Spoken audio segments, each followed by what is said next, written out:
Muito bem, então vamos ver agora a inversa dessa função aqui, tangente de x. Tá? A gente talvez já tenha ouvido falar de arctangente de x. Né? Então, o arctangente de x é a inversa. Mas vamos ver como a gente chega nela, como a gente define ela corretamente. Então, se você olhar para essa função aqui, tangente de x, você vai ver que o gráfico dela tem essas repetições aqui. Ela vem aqui, né? Depois ela repete, ela vai lá para cima, depois ela volta aqui com valores negativos, passa por zero, sobe de novo. E ela fica repetindo isso. Tá? Por que ela sobe assim? Né? Porque a definição dela tem uma coisa que fica zero no denominador de vez em quando. Então isso aqui tem que tirar do domínio dela. Porque ela é seno de x sobre cosseno de x. Tá? Então o domínio dela a gente pode dizer que é um conjunto A formado pelos x reais, tal que o cosseno de x é diferente de zero. Tá?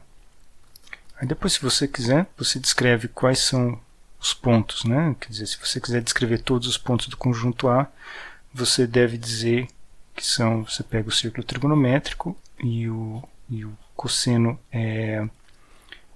vale zero aqui nos 90 graus e menos 90 graus, né? E nas repetições.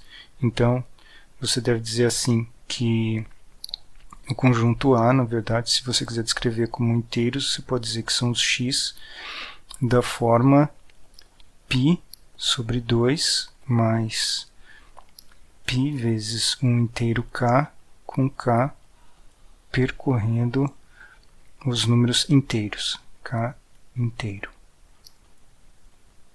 Ok? Então, tanto positivo como negativo. Tá? Então, essa é outra forma de descrever o conjunto A. Ok.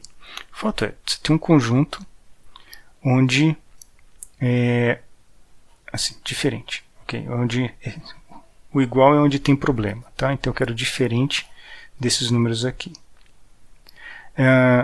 Então, você tem pontos onde você tem que retirar do domínio para definir a tangente.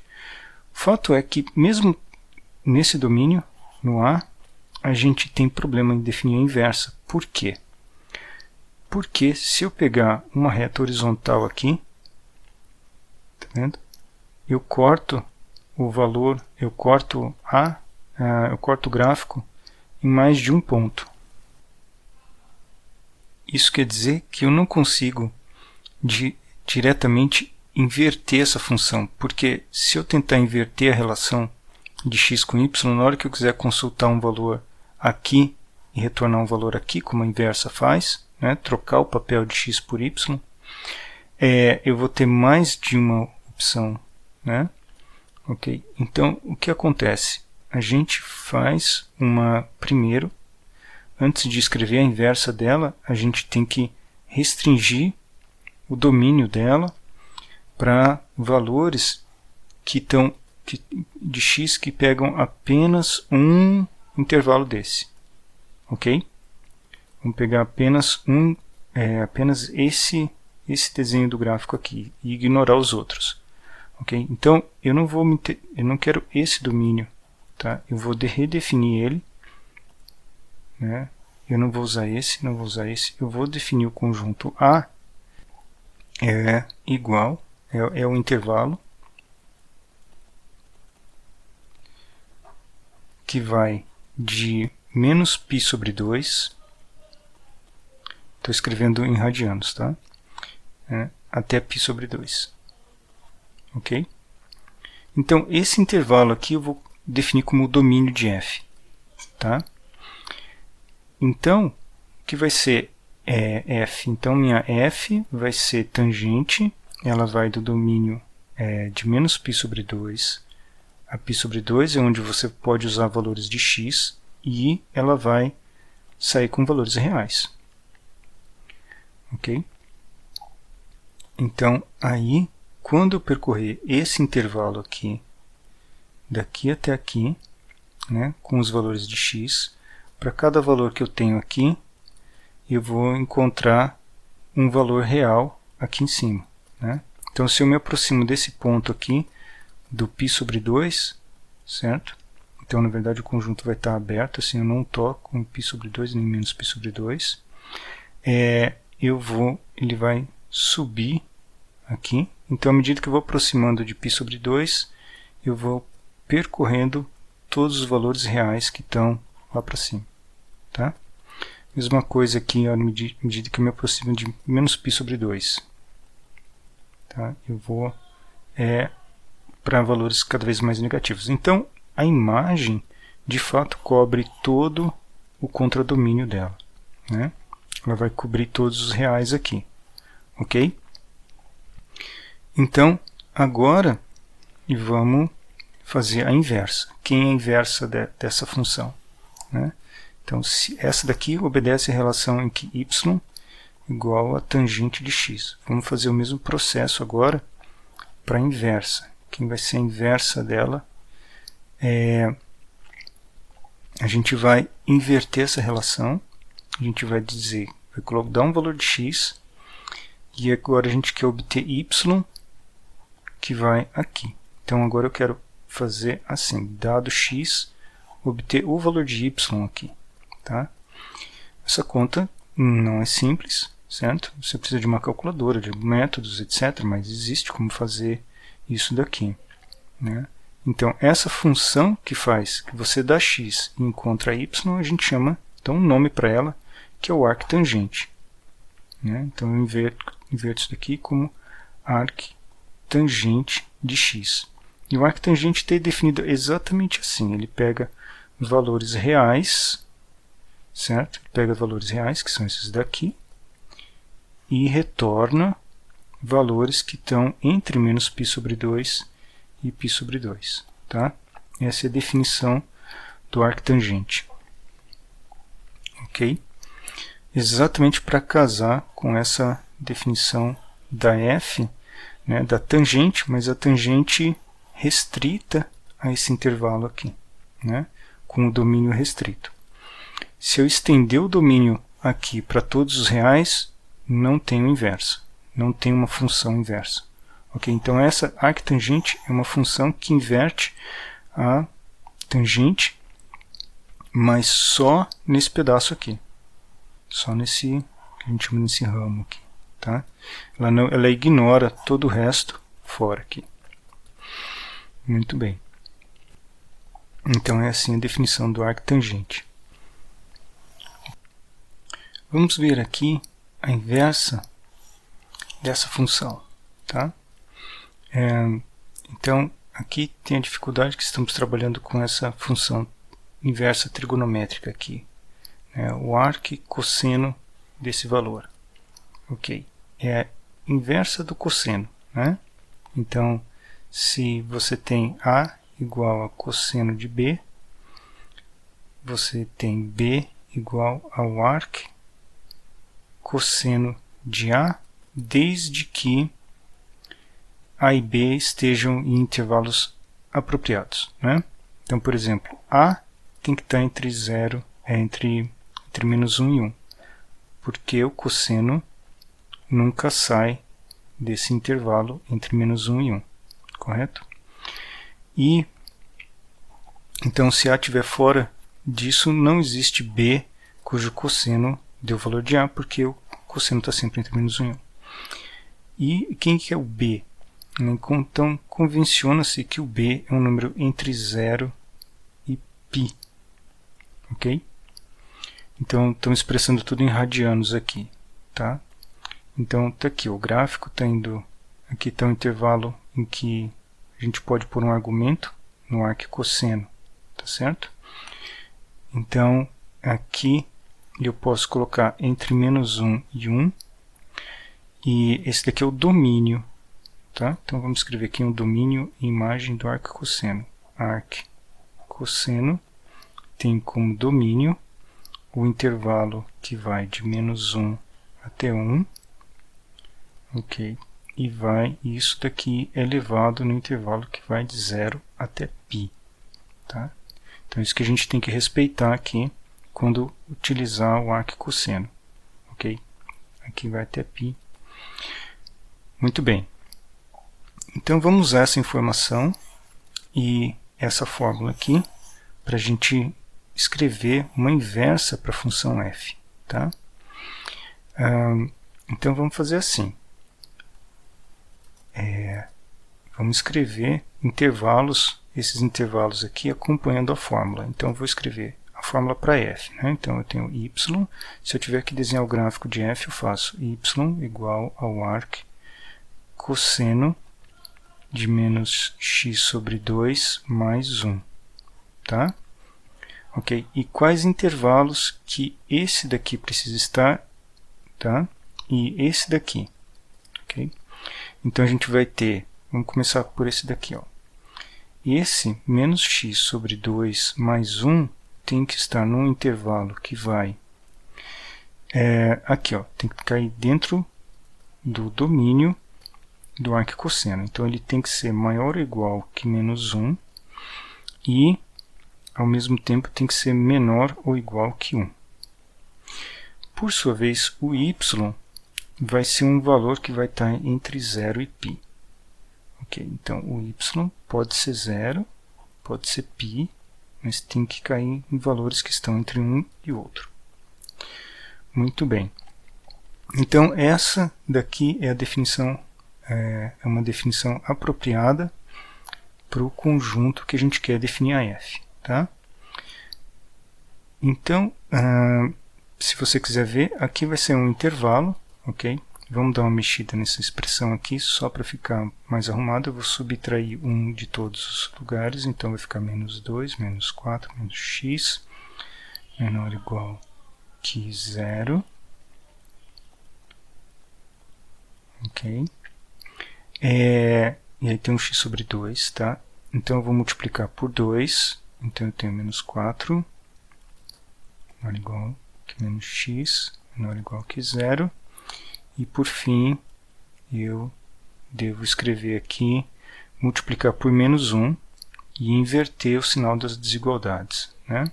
Então eu tenho que, na verdade, eu tenho um intervalo assim, 4 é maior ou igual que x, maior ou igual que 0. Tá? Então vamos reescrever isso de um jeito mais amigável. Vamos escrever assim, a gente gosta de escrever em ordem crescente, para ficar mais fácil de ler. Tá? Então está aqui, esse é o intervalo para x se eu estiver trabalhando com a f, ok? Com a f de x aqui. Tá? Vamos fazer o seguinte, então, agora, deixa eu copiar aqui novamente o valor de y, e novamente eu vou trazer esse valor aqui, essa expressão para cá. Tá? E vamos começar aqui. Então agora está tudo simplificado, eu vou procurar quem é a f a menos 1, quem é a inversa da f. Tá? Vamos procurar a inversa da f, mas aqui são as informações que eu preciso para a f. Agora para a inversa dela, eu vou fazer o seguinte, para a inversa eu vou então trocar o papel de x por y, eu vou dar esse valor e encontrar esse daqui. Né, encontrar esse. Então eu vou escrever assim, o x é dado e eu quero encontrar esse valor de y aqui. Ó. Tá? E como que eu vou, espero encontrar um y nesse intervalo aqui, e o valor de x que eu vou dar vai ter que estar entre 0 e π. Ok? Então, esse x já tem um domínio aqui. Ó. Ele não pode sair de valores entre 0 e π. Caso contrário, não faz sentido eu conseguir, nunca vou conseguir um arquicosseno que dá um valor que é diferente de um valor que está entre 0 e π. E agora, então, eu vou tentar isolar o y. Agora, eu já tenho meio que uma definição para f-1. Você tem que ter esse x. E a f-1 é o y que vai sair aqui. Tá? Vamos ver, isso daqui está bem definido no gráfico? Né? Sim. Né? a gente vai ter um valor só de y para cada, né? Se a gente der um valor aqui, ó, encontrar um valor de y, fazer o teste da reta horizontal, tá? O arco e cosseno respeita isso, né? Quando a gente pega o arco e cosseno, se a gente pega retas horizontais assim, ele corta o arco e cosseno em apenas um ponto, né? Então, eu não tenho aquele problema de inversão que eu tinha com a tangente, tá? Aqui, retas horizontais cruzam a função de só um ponto. Aí você fala, bom, mas é um pouco mais complicado que isso porque tem essa parte aqui. Mas aqui é uma função linear em x e não tem quadrados, tá? Então, deve dar tudo certo, ok? Se tiver algum problema, a álgebra que a gente vai fazer aqui vai avisar a gente. Então, eu vou fazer essa conta. Eu vou agora tirar eu quero eliminar esse cara aqui para isolar o y, né? Então, o que eu vou fazer? Eu vou tirar o cosseno dos dois lados. Então, eu faço o cosseno de x do cosseno, tá? Do arc cosseno do que for que está aqui dentro, tá? Ok? E é por isso que a gente precisa que x e esse valor aqui estejam dentro do que faz sentido para que o cosseno seja exatamente uma inversa do arc cosseno. Sendo uma inversa, então o resultado dessa expressão aqui é o que está aqui dentro, ok?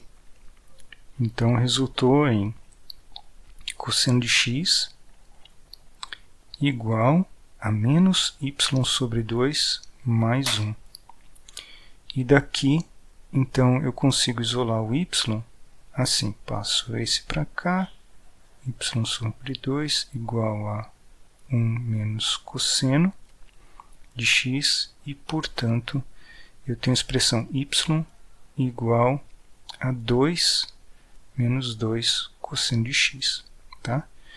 Essa daqui é a minha inversa. Tá? F a menos 1, f a menos 1 de x é essa função aqui.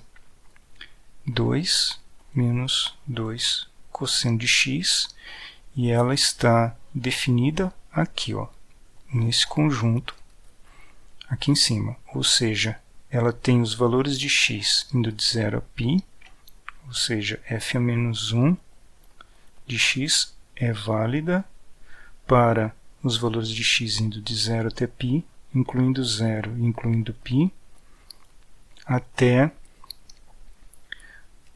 e ela vai encontrar valores aqui, olha, indo de 0 até 4, né? Então ela vai encontrar valores indo de 0 até 4. Tá? Muito bem. Então, essa daqui é a fórmula para a inversa, mas a inversa tem que ter um domínio restrito aqui, tá certo? De 0 a π. Dá um valor de x para f a menos 1, dá um valor de x aqui, calcula f a menos 1 e depois f, né? Para você recuperar um valor de x que você deu, você precisa que o x esteja aqui dentro, tá? Não pode sair fora daqui, né? Se você olhar para essa função apenas, você vai dizer, eu poderia colocar x real, valores reais aqui, porque cosseno aceita qualquer valor real em vez desse conjunto de 0 a π. Tá? Qual o problema de permitir valores reais? É que você não vai ter que uma inversa da outra, né? Aí vai falhar que a f de x é inversa da f se você permitir aqui valores reais. Tá? Por quê? Porque se você pegar um valor fora disso daqui, a f de x vai retornar um valor que está aqui dentro. Tá? Então é por isso que não vai coincidir a inversão, uma ser exatamente a inversa da outra função. Tá? Muito bem. Então esses são os exemplos com função inversa.